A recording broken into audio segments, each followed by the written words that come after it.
அரசியல் பிரமுகர் ஒருத்தவரை இரண்டாவதாக திருமணம் செஞ்சுக்கிட்டாங்க ரேகா நாயர் அப்படின்னு இப்போ பயில்வான் ரங்கநாதன் அவர்கள் சொல்லியிருக்கக்கூடிய விஷயம்தான் சமூக வலைதளங்களில் வைரலாக பரவி வந்துட்டுருக்கு.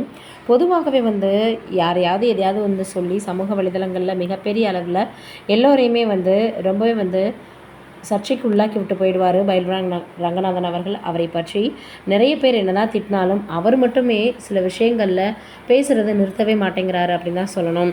நடிகை ரேகா நாயர் பார்த்திபன் இயக்கி இரவின் நிழல் படத்தில் நடித்ததன் மூலமாக பிரபலமானாங்க.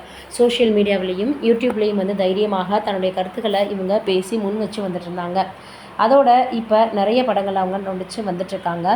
இவங்க எம்எல்ஏ பிரபாகர் ராஜாவை இரண்டாவதாக திருமணம் செய்துக்கிட்டதாக பயில்வான் அவர்கள் இப்போ பிரபல சேனல் ஒன்றுக்கு பேட்டி கொடுத்துருக்கிறாரு. அதில் என்ன சொல்லியிருக்கிறாரு அப்படின்னு பார்க்கும் பொழுது, தமிழக சட்டமன்ற உறுப்பினர் பிரபாகர் ராஜா 2021ஆம் ஆண்டு தமிழக சட்டசபை தேர்தலில் விருகம்பாக்கம் தொகுதியில் திராவிட முன்னேற்றக் கழகத்தின் வேட்பாளராக போட்டிட்டு தமிழக சட்டமன்றத்திற்கு தேர்ந்தெடுக்கப்பட்டார். இவரை தான் இப்போ பார்த்திங்கன்னா இவர் ரேகா நாயரை திருமணம் பண்ணியிருக்கிறாரு அப்படின்னு சொல்லி இப்போ மிகப்பெரிய அளவில் பார்த்திங்கன்னா ஒரு பூகம்பத்தை கிளப்பி விட்டுருக்கிறாரு. இவங்களுக்கு ஜிம்மில் தான் நட்பு ஏற்பட்டிருக்கு அப்படின்னும் அவங்களுக்கு திருமணம் ஆகி ஓராண்டுக்கும் மேலாக ஆயிடுச்சு அப்படின்ற மாதிரி சில விஷயங்களும் சொல்லியிருக்கிறாரு. இந்த நிலையில் பிரபாகர் ராஜா புதிய வீடு கட்டி கிரக பிரவேசம் செஞ்சுருக்கிறாரு. அழைப்புதலில் பிரபாகர் ராஜா எம்எல்ஏ மற்றும் ரேகா என குறிப்பிட்டிருக்கு. இந்த விழாவில் முதல்வர் அவர்களோ அல்லது துணை முதல்வர்களோ கலந்துக்கலையாம். ஏன்னா விக்ரமராஜாவிற்கு பிரபாகர் ராஜா ரேகாவை இரண்டாவது திருமணம் செஞ்சுக்கிட்டது பிடிக்கலையா. இவர்கள் கருத்து வேறுபாடுகளை காட்டிக்காமல் பேசிக்கிட்டாலும் குடும்பத்திற்குள் யாரும் பிரபாகர் ராஜாவுடன் பேசுவதே கிடையாதான். அடுத்து நடக்க இருக்கக்கூடிய சட்டமன்ற தேர்தலில் ராஜாவிற்கு சீட் தர வாய்ப்பு இல்லை அப்படின்னு சொல்லி வந்துட்டுருக்காங்களாம். அவங்க ஒரு அடாவடி பெண்ணு அப்படின்ற மாதிரி பலரும் பலவிதமான கருத்துக்களை பேசி வந்துட்டுருக்காங்களாம். இந்த நிலையில் இப்போ பயில்வான் ரங்கநாதன் அவர்கள் பேசியிருக்கக்கூடியது ரொம்பவே வைரலாகி வந்துட்டுருக்கு. இது ஒரு பக்கம் இருக்க, தமிழ் ரசிகர்களால் மிகப்பெரிய அளவில் கொண்டாடப்பட்ட ஒரு நடிகர் தான் ஜெய்சங்கர் அவர்கள்.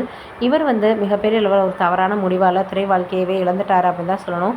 எம்ஜிஆர், சிவாஜி கணேசன், அதுக்கப்புறமாக ஜெமினி கணேசன் மிகப்பெரிய அளவில் ஆளுமைக்கு நடுவில் மக்கள் மத்தியில் பிரபலமாகி மக்கள் விரும்பும் நடிகராகவே வலம் வந்தவர் தான் ஜெய்சங்கர். அந்த காலத்தில் இவருடைய திரைப்படங்களுக்கு ரசிகர்கள் மத்தியில் எதிர்பார்ப்பு ரொம்பவே அதிகமாக இருக்கும். குடும்ப பெண்கள் ரொம்பவே அவருடைய நடிப்பை எதிர்பார்த்து வந்துட்டு இருந்தாங்க. இந்த நிலையில் தான் என்ன இருக்குது அப்படின்னா 60 காலகட்டத்தில் அறிமுகமான ஜெய்சங்கருக்கு எம்ஜிஆர், சிவாஜி, அதற்கப்புறம் ஜெமினி கணேசன் போல் தனி ரசிகர்கள் கூட்டமே இருந்துச்சு.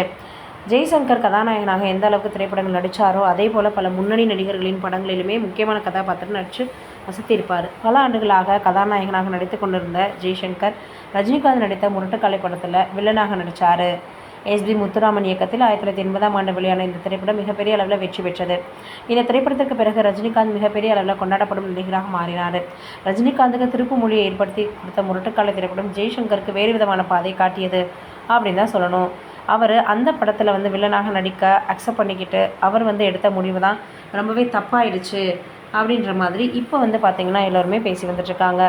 ஒருவேளை அவர் அந்த மாதிரி தவறான முடிவை எடுக்காமல் இருந்திருந்தால் அவருக்கு இன்னும் நிறைய வாய்ப்புகள் கிடச்சிருக்கும் அப்படின்னு எல்லோரும் சொல்லி வராங்க. நீங்கள் என்ன நினைக்கிறீங்கன்னு கமெண்ட்டில் சொல்லுங்கள்.